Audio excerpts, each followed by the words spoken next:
Il n'existe pas de témoignage sans test. Et n'est-ce pas, les gens du monde disent, il n'y a pas de fumée sans feu.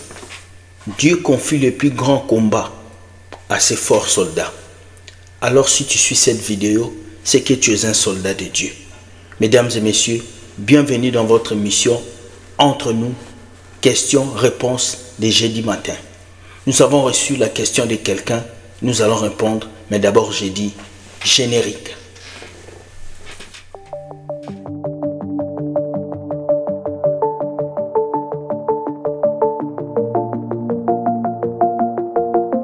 Bonjour à tout le monde. Plusieurs d'entre vous, vous m'avez posé beaucoup de questions parce que j'étais venu vous dire que le jeudi, ça va être entre nous, questions-réponses. Il y a un frère qui s'appelle le frère Philbert qui nous a posé cette question. Frère William, ça fait des années que j'ai accepté le Seigneur. Je suis un élu de Dieu.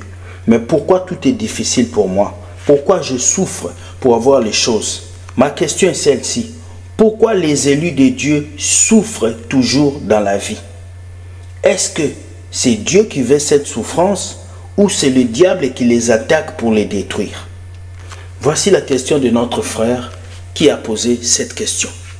Je suis allé faire mes recherches et je suis tombé sur une vidéo extraordinaire qui explique pourquoi les élus de Dieu souffrent.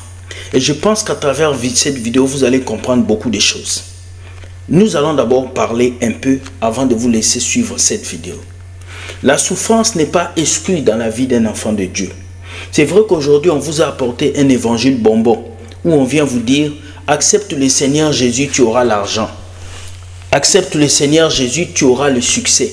Accepte le Seigneur Jésus, tu auras tout. » Mais une chose est à dire est que Jésus n'était pas mort à la croix pour votre argent.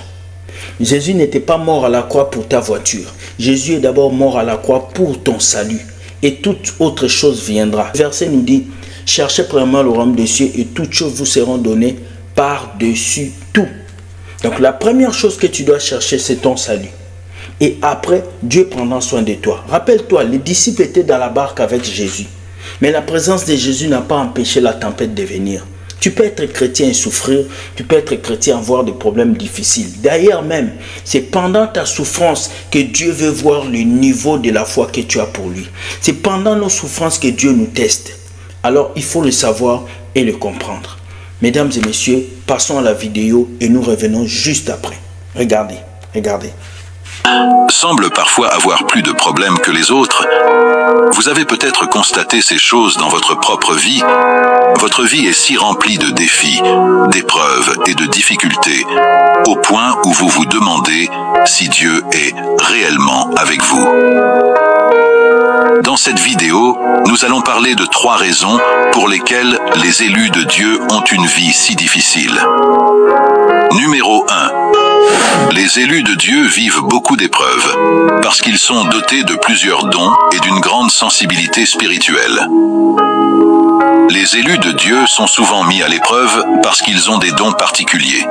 Ils sentent et voient des choses que la plupart des gens ne perçoivent pas. Leur sensibilité leur permet de capter des atmosphères spirituelles et de comprendre les intentions cachées derrière les actions des gens. Cette clairvoyance n'est pas sans conséquences. Elle peut les rendre vulnérables aux malentendus et aux conflits. Parce qu'ils se distinguent, leur lumière attire autant l'admiration que l'envie, faisant d'eux des cibles potentielles pour ceux qui ne comprennent pas leurs différences. Cette jalousie peut se manifester de diverses manières, allant de la méfiance silencieuse aux conflits ouverts. Les élus se retrouvent alors face à des défis qui ne sont pas seulement spirituels, mais profondément humains. Ces épreuves sont le reflet de leur impact dans le monde, une conséquence directe de leurs différences. Numéro 2. Les élus de Dieu vivent beaucoup d'épreuves, parce qu'ils sont des piliers pour plusieurs. Ils sont des colonnes dans leur entourage, appelés à réaliser de grandes choses et à soutenir beaucoup de monde. Ils sont une source d'inspiration et d'aide, mais cette position les expose à des défis. Cette adversité vient souvent des autres. Ceux qu'ils ont aimés et fait confiance sont utilisés par l'ennemi pour les décourager, les trahir et les blesser profondément, dans le but d'endurcir le cœur des élus et de les détourner de leur mission. Si vous êtes un élu de Dieu, le diable diable vous combattra pour vous faire douter de l'appel de Dieu sur votre vie. Son but sera de vous fragiliser et de vous éloigner de votre destinée. Mais la réponse à ces épreuves n'est pas de céder ou de se replier. Au contraire, il est essentiel de garder la foi et de maintenir un cœur ouvert et aimant. La résilience face à ces défis est ce qui forge véritablement un élu. C'est pour cette raison que Dieu permet toutes ces épreuves dans votre vie, car il sait qu'elles vous feront grandir. Cette croissance et cette maturité, vous en aurez besoin pour bien représenter le Seigneur auprès de ceux pour qui il vous appelle. Demeurez ferme, ne laissez pas les épreuves endurcir votre cœur et continuez d'aimer et de servir malgré les obstacles. C'est ainsi que vous surmonterez les adversités pour accomplir votre mission céleste. 3. Les élus de Dieu vivent beaucoup d'épreuves parce que leur réussite est aussi le chemin de la réussite de plusieurs. La route des élus de Dieu est semée d'épreuves, en grande partie parce que leur succès ne leur appartient pas seulement. Lorsqu'un élu triomphe, c'est toute une communauté, voire au-delà, qui en récolte les fruits. Considérons l'histoire de Anne dans la Bible. Elle implorait Dieu pour un enfant, mais son fils, Samuel, ne devait pas être uniquement son miracle personnel. Samuel était destiné à devenir un grand prophète pour Israël. La souffrance de Anne, ses prières intenses, n'étaient pas justes pour elle. Elles étaient le prélude à une bénédiction qui allait profiter à toute une nation. Cette histoire illustre parfaitement comment les épreuves des élus peuvent de préparer le terrain à des bénédictions qui dépassent leur sphère personnelle. Quand vous traversez des moments difficiles, rappelez-vous de Anne. Vos luttes ne sont pas vaines. Votre succès financier pourrait envoyer des enfants à l'école, sortir des familles de la pauvreté. Votre ministère pourrait guérir, délivrer et préparer d'autres à servir. Le diable reconnaît le potentiel de votre réussite à impacter positivement la vie de nombreuses autres personnes. C'est pourquoi il tente de vous décourager. Mais, comme Anne, votre persévérance dans la foi peut conduire à une victoire dont les retombées dépassent largement votre cercle personnel. Votre bénédiction est destinée à devenir un canal à travers lequel beaucoup d'autres seront bénis. C'était donc 3 raisons pour lesquelles les élus de Dieu ont une vie très difficile. Souvenons-nous qu'il n'existe pas de témoignage sans test. Les défis et les épreuves que vous affrontez en tant qu'élus de Dieu ne sont pas des signes d'échec, mais des étapes cruciales vers une grande victoire. Vous n'êtes pas une victime de votre destinée, vous êtes l'artisan de votre histoire, façonné par la foi et soutenu par la parole de Dieu et l'aide du Saint-Esprit. C'est un immense honneur d'être choisi par Dieu pour devenir une source de bénédiction pour les autres. Embrassez pleinement votre vocation. Laissez-vous guider par Dieu dans cette aventure. Il a prévu de vous surprendre par les merveilles que vous pouvez accomplir grâce à lui. Votre parcours, semé d'épreuves, est aussi pavé de triomphes. Tenez bon, avancez avec confiance et préparez-vous à être émerveillé par les plans que Dieu a pour vous. Vous avez compris ce message, pourquoi les chrétiens souffrent. L'appel de Dieu dans ta vie doit créer des épreuves, des moments difficiles. Parce que souvent, c'est de ta peine, de ta souffrance que tu tires l'inspiration que Dieu veut déposer en toi.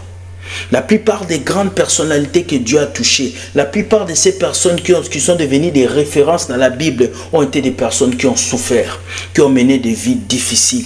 Moi qui te parle, j'ai dormi dans la rue. J'ai été rejeté, j'ai été trahi.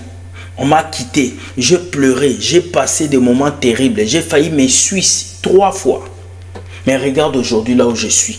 Je parle et tu m'écoutes. Je fais un témoignage et tu es touché parce que je suis un élu de Dieu. Alors ce soir, je vais dire à tous ceux qui me suivent, si vous souffrez, c'est parce que vous êtes des élus de Dieu. Si vous souffrez, la souffrance est passagère. Mais pendant que vous souffrez, vous devez tirer conseil de vos souffrances. Qu'est-ce que tu apprends pendant cette souffrance? Est-ce que tes amis t'aiment toujours? Est-ce que ta famille t'aime? Est-ce que la femme que tu as est une femme qui t'aime réellement? Est-ce que l'homme que tu as est un homme qui t'aime réellement? C'est la question que tu dois te poser quand tu souffres. Beaucoup de gens, lorsqu'ils souffrent, ils oublient les conseils. Lorsqu'ils souffrent, tout ce qu'ils veulent, c'est être en paix. Mais oui, c'est pas mal. Mais d'abord, il faut te poser la question, qu'est-ce que cette souffrance m'apprend? Job, qui était l'homme le plus intègre de la Bible, malgré tout ce qu'il avait vécu, Job n'avait pas maudit Dieu. Sa femme même lui a dit, Job, maudit Dieu et meurt. Mais Job a dit, mon Rédempteur s'élèvera le premier et il va m'aider. Ce matin, je vais te dire, ton Rédempteur s'élèvera le premier et il va t'aider. Passe ta souffrance avec gloire. Passe ta souffrance avec la foi. Car après le désert, le peuple d'Israël était entré à Canaan. Je prie ce matin que Dieu puisse te répondre, que toute souffrance que tu vis dans ta vie puisse avoir une fin. Car le désert n'est pas pour toute la vie, mais le désert c'était pour un temps. Que tu traverses ce désert avec puissance et que tu puisses comprendre qui est ton ami, qui n'est pas ton ami et pourquoi Dieu veut que tu passes par cela. Parce que lorsque tu es choisi par Dieu, en même temps le combat commence avec le diable. Et ne l'oubliez pas, Dieu gagne toujours. Bonne journée à vous, soyez bénis. Que pensez-vous de cette question que notre frère a posée? Vous pouvez répondre par commentaire. Pourquoi les élus de Dieu souffrent toujours? Que vous soyez pasteur, prophète, évangéliste, j'aimerais vous lire et voir ce que vous allez nous dire par commentaire. Je tiens à remercier tous les chrétiens qui ont répondu à la vidéo d'hier concernant le prophète Sexy Boy. Vous avez été très polis. Il y a même des fidèles des Sexy Boy qui m'ont écrit. Ils ont été très polis et ils ont aimé la manière à laquelle je fais la vidéo. Et j'ai compris que souvent il y a des mots que j'ai dit qui énervent des chrétiens. Mais voilà, nous commençons à corriger nos vidéos parce que la maturité est entrée en moi et je suis devenu mature. Mature. Je suis devenu mature. Avant j'étais immature. Non, je blague. Comédie. Bonne journée, soyez bénis, que Dieu vous garde. Si tu as aimé cette vidéo, like et partage, permet à quelqu'un de comprendre. Écoute, si tu as d'autres questions que tu veux nous poser, voici notre email. Nous allons te répondre le jeudi prochain. Sur ce, bonne journée, soyez bénis.